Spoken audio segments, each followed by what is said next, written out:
WTO और UN जैसी अंतर्राष्ट्रीय संस्थाएं, जिन्हें कभी वैश्विक संतुलन, न्याय और नियम आधारित व्यवस्था का प्रतीक माना जाता था, आज अमेरिका और यूरोपीय यूनियन जैसे ताकतवर देशों के प्रभाव में अपनी आत्मा खोती हुई दिखाई देती हैं। शक्ति, पूंजी और दबाव की राजनीति ने इन मंचों को इस हद तक जकड़ लिया है कि अब वे स्वतंत्र संस्थाएं नहीं, बल्कि कुछ गिने चुने देशों के हितों की कठपुतली बनती जा रही हैं। अमेरिका और खासकर ट्रंप की आक्रामक और एकतरफा नीतियों को यह भरोसा था कि भारत जैसे उभरते देश को डब्ल्यूटीओ के नियमों, प्रस्तावों और प्रक्रियाओं के जाल में फंसाकर दबाव में रखा जा सकता है। उन्हें लगता था कि न भारत को समय रहते इसकी भनक लगेगी और न ही भारत के पास इतना साहस होगा कि वह डब्ल्यूटीओ जैसे मंच पर खुलकर आंखों में आंखें डालकर जवाब दे सके। लेकिन यह आकलन पूरी तरह गलत साबित हुआ। यूएन के मंच पर भारत जिस आत्मविश्वास, स्पष्टता और गरज के साथ खड़ा हुआ, उसने न केवल अमेरिका की रणनीति को बेनकाब कर दिया, बल्कि पूरी वैश्विक व्यवस्था को झकझोर कर रख दिया। भारत ने साफ शब्दों में यह संकेत दिया कि यदि कोई संस्था निष्पक्ष न रहकर कुछ देशों के इशारों पर काम करेगी, तो भारत उसके साथ बंधा रहने के लिए बाध्य नहीं है। जैसे ही भारत ने डब्ल्यूटीओ को दरकिनार करने और उससे बाहर निकलने की बात कही, पूरा यूएन जैसे सन्नाटे में डूब गया। वह क्षण केवल एक बयान नहीं था, बल्कि दशकों से चली आ रही वैश्विक शक्ति संरचना को सीधी चुनौती थी। ट्रंप और उनके रणनीतिकारों को यह एहसास हो गया कि जिस भारत को वे नियमों के सहारे नियंत्रित करना चाहते थे, उसी भारत ने एक झटके में उनकी पूरी सोच को पलट दिया है। उन्हें यह ऐसा लगा मानो भारत ने कोई अपराध कर दिया हो, जबकि असल में भारत ने केवल अपने स्वाभिमान और संप्रभु हितों की रक्षा की थी। इसके बाद यूएन के गलियारों से लेकर दुनिया की राजधानियों तक भारत को लेकर चर्चा तेज हो गई। क्या यह केवल डब्ल्यूटीओ से असहमति है या फिर एक नए बहुध्रुवीय विश्व व्यवस्था की शुरुआत? भारत का यह रुख यह संदेश देने के लिए काफी था कि अब वह चुपचाप नियम मानने वाला देश नहीं, बल्कि नियमों पर सवाल उठाने और जरूरत पड़े तो उन्हें ठुकराने की क्षमता रखने वाली वैश्विक शक्ति बन चुका है। इस वक्त जो बड़ी खबर आ रही है वो भी आपको आगे पूरी जानकारी देंगे, लेकिन चैनल पर बने रहें। वीडियो को लाइक और चैनल को अगर अभी तक आपने सब्सक्राइब नहीं किया तो चैनल को सब्सक्राइब कर लें और बेल आइकन को जरूर दबा लीजिएगा, ताकि इससे जुड़ी खबर अपडेट आप तक सबसे पहले पहुंचती रहे। और दोस्तों, आप सभी से एक और अनुरोध है। आप देश के जिस जगह शहर से जुड़ करके हमारी वीडियो से कनेक्ट हो रहे हैं, उस जगह उस शहर का नाम कमेंट बॉक्स में लिख करके जरूर बताइएगा, ताकि हम समझ सके कि हमारे व्यूवर्स हमसे किन किन जगहों से जुड़ते हैं और हम आप तक बेहतर जानकारी पहुंचा सकें। इसके लिए बेल आइकन को ऑल पर जरूर सेलेक्ट कर लीजिएगा। पूरी दुनिया के तमाम अलग अलग देशों ने भारत के इस फैसले को लेकर के अपनी गहरी चिंता व्यक्त करते हुए कहा कि भारत जिस तरह से डब्ल्यूटीओ को छोड़ने की बात कर रहा है, यानी कि बात साधारण तो नहीं रह चुकी है। भारत ने जैसे इस पर बात स्पष्टीकरण की पूरी दुनिया सन रह गई। दुनिया के लगभग 92 से ज्यादा देशों ने न सिर्फ भारत की इस बात का समर्थन किया, बल्कि उसके बाद जो हुआ वो पूरी दुनिया को चौंका देने वाला था। दरअसल यूएन में भारत को इकट्ठे ऐसी बाढ़ आ जाएगी, शायद अमेरिका और यूरोपियन यूनियन को इस बात की जरा सी भी भनक नहीं लगी थी। और जैसे ही भारत ने अपने मंच पर खड़े होकर के साफ शब्दों में यूएन और डब्ल्यूटीओ, साथ ही डब्ल्यूओ जैसी संस्थाओं को चंद देशों के हाथ की गठपुतली कहते हुए संबोधित किया, भारत का इशारा साफ था कि आखिरकार उसका इशारा और उसका इरादा किन देशों को टारगेट करना है। जैसे ही भारत ने अपनी बात कहनी शुरू करी, ट्रंप और यूएन को लेकर के पूरे यूरोपियन यूनियन और ट्रंप के सर नीचे हो गए। यूएन में जैसे तैसे पूरे की पूरी बातों को लेकर के साफ शब्दों में भारत ने एक एक करके अपनी स्थिति साफ करी। भारत ने साफ किया कि जैसे ही कोई ताकत उभरती है, अपने पैरों पर खड़े होने लगती है, वैसे ही यह देश उस पर टैरिफ पाबंदियां, दबाव की राजनीति और उसे पीछे खींचने की कोशिश शुरू कर देते हैं। भारत पिछले कई सालों में उस मोड़ पर पहुंच चुका है कि अब उसकी ग्रोथ को कई देशों को चुभने लगी है। अमेरिका ने पहले ही ये खेल खेलना शुरू कर दिया और अब उसी लाइन पर मैक्सिको और साथ ही पूरा का पूरा यूरोपियन यूनियन चल दिया है। मैक्सिको का नाम सुनते ही शायद कुछ लोगों को झटका लगा। कई लोग इसे बहुत बड़ा प्लेयर नहीं मान रहे थे, लेकिन वास्तव में जैसे ही भारत ने इसको एक एक करके बताना शुरू किया, पूरी दुनिया के कूटनीतिक गलियारों में उस दिन एक अजीब सी खामोशी फैल गई थी, जब भारत ने डब्ल्यूटीओ छोड़ने की संभावना पर सिर्फ इशारा ही नहीं किया, बल्कि उसे एक वैश्विक चेतावनी की तरह पेश किया। क्योंकि यह कोई साधारण बयान नहीं था, बल्कि उस लंबे असंतोष का विस्फोट था जो दशकों से विकासशील देशों के भीतर दबा हुआ था। जैसे ही भारत की ओर से यह बात सामने आई, दुनिया के अलग अलग कोनों से प्रतिक्रियाओं की बाढ़ आ गई और आश्चर्यजनक रूप से लगभग 92 से अधिक देशों ने भारत की सोच का समर्थन करते हुए साफ कहा कि डब्ल्यूटीओ यूएन और डब्ल्यूओ जैसी संस्थाएं अब निष्पक्ष वैश्विक मंच नहीं रह गई हैं, बल्कि कुछ ताकतवर देशों के हितों की रखवाली करने वाले औजार बन चुकी हैं। और यहीं से पूरी कहानी ने एक नया मोड़ ले लिया। यूएन के मंच पर जब भारत का प्रतिनिधि खड़ा हुआ तो उसकी भाषा में झिझक नहीं बल्कि आत्मविश्वास था। शब्दों में गुस्सा नहीं बल्कि ठोस तर्क, और आंखों में किसी से अनुमोदन की अपेक्षा नहीं बल्कि बराबरी का दावा था। भारत ने बेहद साफ शब्दों में कहा कि जब जब कोई देश अपने पैरों पर खड़ा होने लगता है, आत्मनिर्भर बनने की दिशा में बढ़ता है, तब तब उस पर टैरिफ, प्रतिबंध, दबाव की राजनीति और आर्थिक हथकंडों का इस्तेमाल शुरू कर दिया जाता है।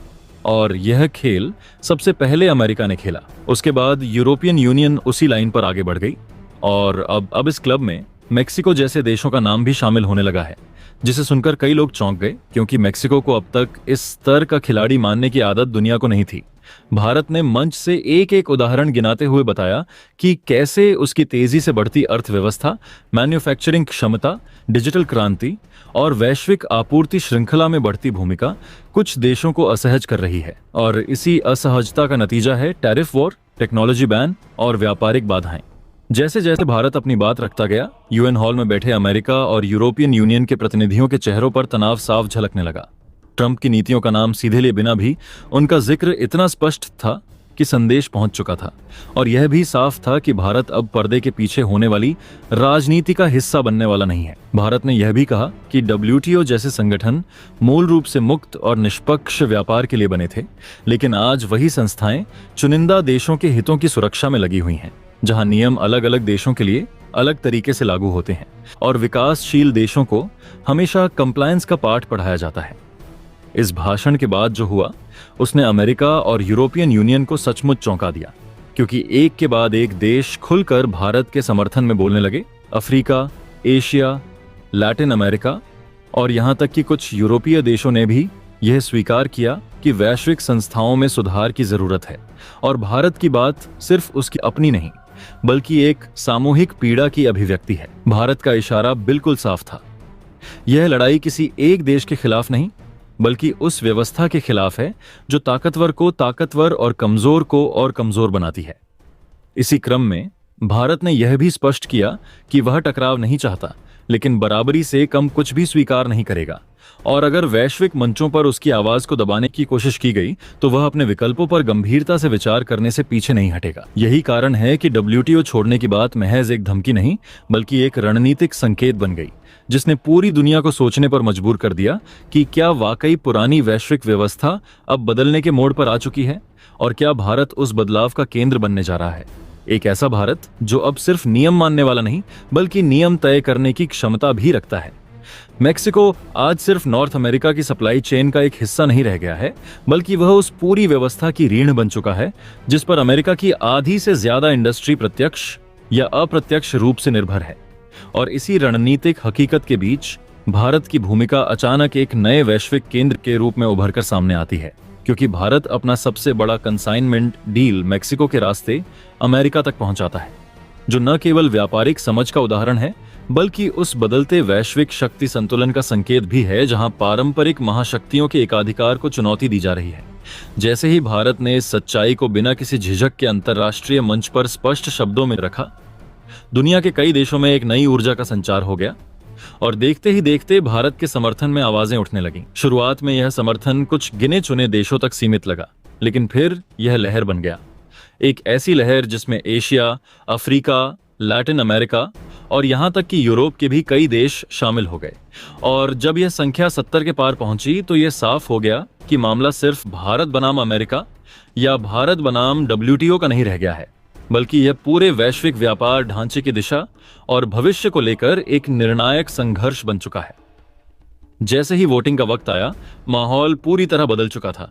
कूटनीतिक गलियारों में फुसफुसाहटें नहीं बल्कि खुली रणनीतिक चर्चाएं हो रही थीं। और अंततः जब समर्थन के आंकड़े सामने आए तो दुनिया चौंक गई, क्योंकि भारत के पक्ष में 92 देशों ने खुलकर खड़े होकर यह संदेश दे दिया कि भारत अकेला नहीं है, बल्कि वह उस बहुसंख्यक विश्व की आवाज बन चुका है जो लंबे समय से डब्ल्यूटीओ जैसी संस्थाओं की पक्षपाती नीतियों और अमेरिका केंद्रित व्यापार व्यवस्था से असंतुष्ट रहा है।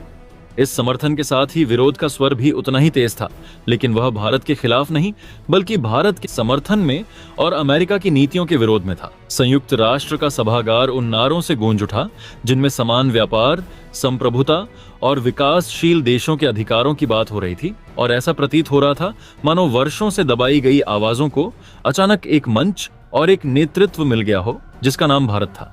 इस पूरे घटनाक्रम ने यह साफ कर दिया कि भारत का संभावित WTO से बाहर निकलना कोई भावनात्मक या आवेगपूर्ण फैसला नहीं है, बल्कि यह एक सोची समझी रणनीतिक चाल है जिसने दुनिया को यह सोचने पर मजबूर कर दिया है कि अगर भारत जैसी बड़ी अर्थव्यवस्था जो वैश्विक सप्लाई चेन का अहम हिस्सा है इस व्यवस्था से बाहर जाती है तो क्या WTO वास्तव में प्रासंगिक रह पाएगा।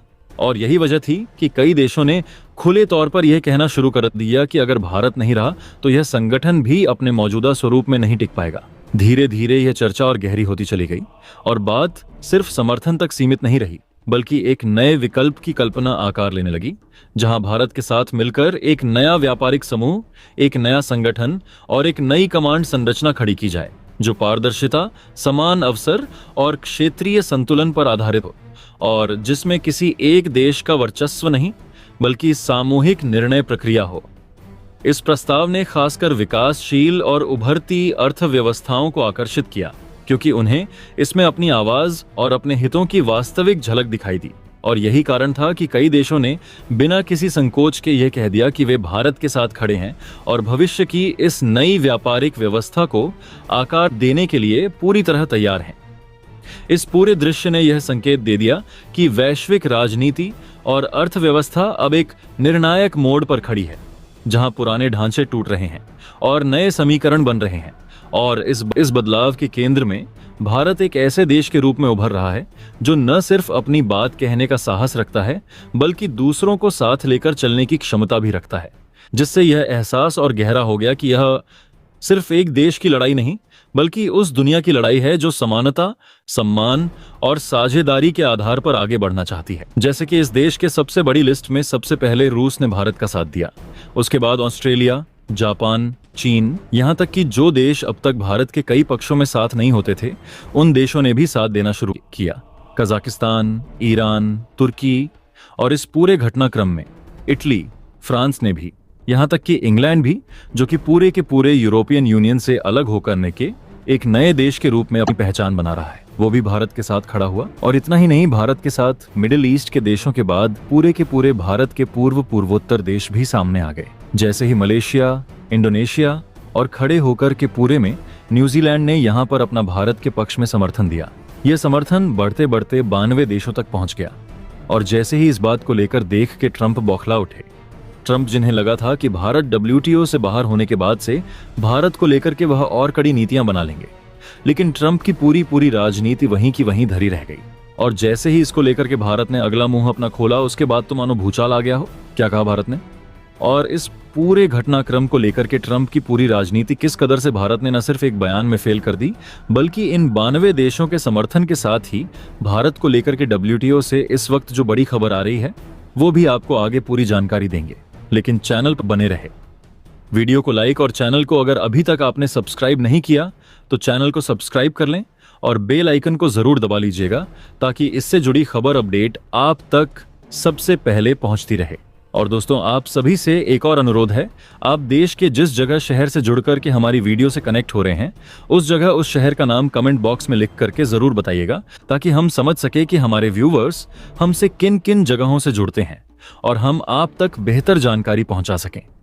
इसके लिए बेल आइकन को ऑल पर जरूर सेलेक्ट कर लीजिएगा। दोस्तों, भारत ने जैसे ही WTO के मंच से दहाड़ना शुरू किया, न सिर्फ भारत ने अपनी बात रखी बल्कि उन देशों की भी आंखें खोलने का काम किया जो देश अब तक यह मान रहे थे कि भारत WTO जैसे मंच को अपने फायदे के लिए इस्तेमाल करता है।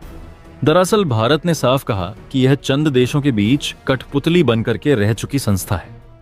यह संस्था आज भारत जैसे, चीन जैसे और बड़े उन देशों के खिलाफ नियम बना रही है ताकि उनकी अर्थव्यवस्था को न सिर्फ कमर तोड़ी जा सके बल्कि यूरोपियन यूनियन और ट्रंप जैसे देश साजिश यहां तक पड़ चुकी है कि वो उनकी अर्थव्यवस्था को बाउंड करने की कोशिश कर रहे हैं। भारत ने कहा है कि भारत के फैसले उसके फायदे के लिए और भारत अपने ट्रेड के लिए किसी भी समूह से तब बाहर हो सकता है जब वह समूह न सिर्फ उसके लिए एक पैमाना बन जाए, बल्कि उसके लिए बंदिशें खड़ी करनी शुरू कर दे। और इस वक्त डब्ल्यूटीओ भारत के लिए किसी बंदिश से कम नहीं हो चुका है। भारत ने यह भी कहा कि यह वो संस्थाएं बनकर के रह चुकी हैं जो कोई बड़ा देश अगर गलतियां करे, अगर नीतियां तोड़े, अगर नियम तोड़े, तो उसको कुछ नहीं। लेकिन अगर किसी देश की नीति सही भी हो और उसकी इकोनॉमी डेवलप कर रही हो, तो उस पर नीतियां बनाने और उसकी डब्ल्यूटीओ जैसी संस्थाएं उसे रोकने से बाज नहीं आती हैं। जैसे ही भारत ने यह कहा, दुनिया के कई देश हिल गए। दुनिया के देशों को लगा कि भारत की नीतियां साफ शब्दों में ट्रंप के टैरिफ की हैं, क्योंकि भारत अकेला देश नहीं है जो ट्रंप के टैरिफ की मार झेल रहा है। दरअसल इसमें ऑस्ट्रेलिया, जापान से लेकर के इंडोनेशिया, मलेशिया और यह देश जो अब तक सबसे बड़ा निर्यात करते हैं, वह देश पहले से भी शामिल हैं। इन देशों पर भी ट्रंप टैरिफ ने काफी बड़ी गाज गिराई है। भारत ने उन सभी को यह बात साफ शब्दों में, लहजों में जैसे ही समझाई, उन देशों को लेकर के मानो ऐसा लगा कि भारत के लिए एक बहुत बड़ा हुजूम उमड़ चुका हो। दोस्तों, आपकी क्या राय है कमेंट बॉक्स में जरूर से बताएं और साथ ही चैनल को सब्सक्राइब करना ना भूलें। आपके एक सब्सक्राइब से हमारी काफी बड़ी मदद होती है। जय हिंद।